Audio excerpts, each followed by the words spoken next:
approximately 400 years after that, King Herod, sure some of you know the name, he was nominated by the Roman Empire to rule in Jerusalem.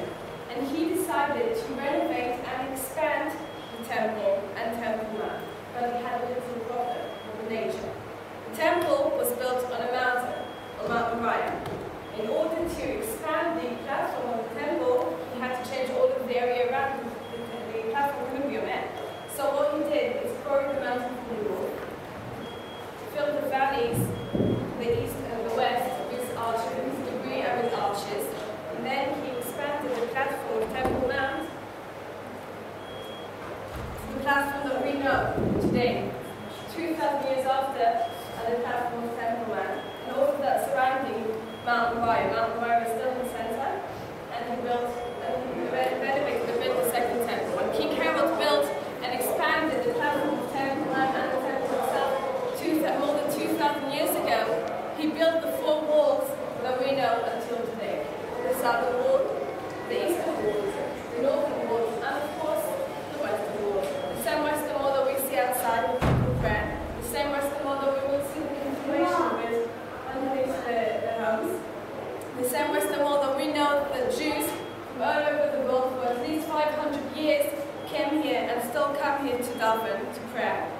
You see that that wall is not part of the temple, like most people think, but it's part of four walls that surrounding Temple Mount.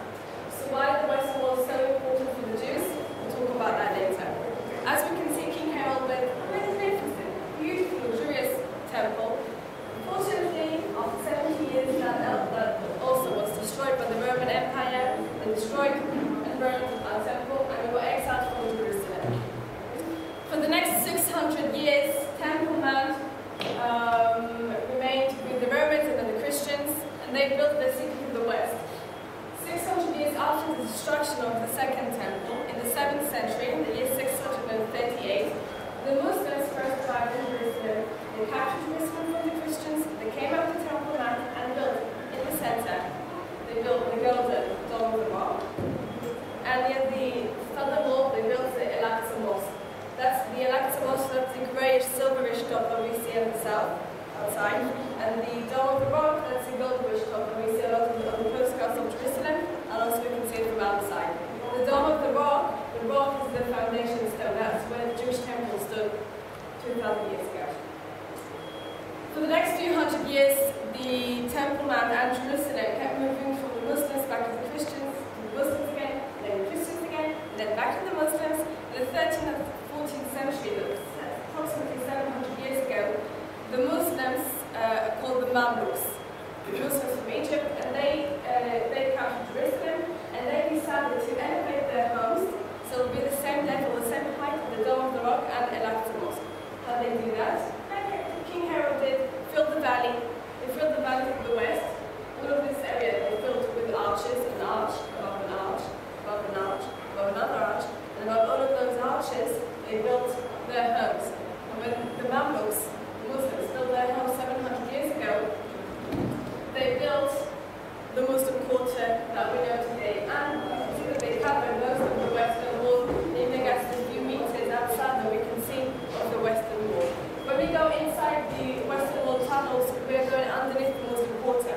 We're going in from here, going to walk towards the east until we reach the western wall, and then we'll go nearly until the end of the western wall, until the northern part of the western wall.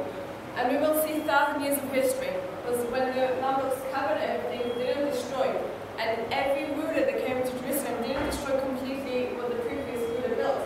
So we can still see destruction from King Herod's period, from the Romans, and then Byzantine, and then until the main destruction, which is the Mamluk destruction from 700 years ago. So that's what we'll see when we enter the towns. Any questions before we continue?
in the city.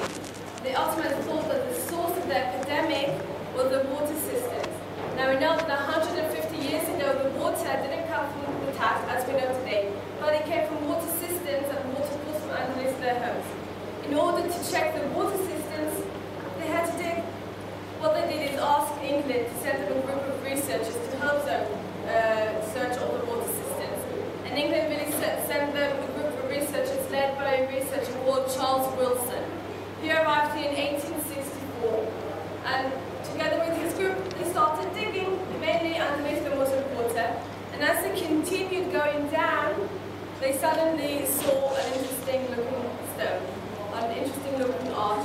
And Wilson understood that these are ruins of Old Jerusalem. And he wanted to check that, and when they finished all the research regarding the water systems, they returned back to England, and he sent another group of researchers led by an engineer called Charles Warren. He arrived in 1867 and stayed here for 4 years.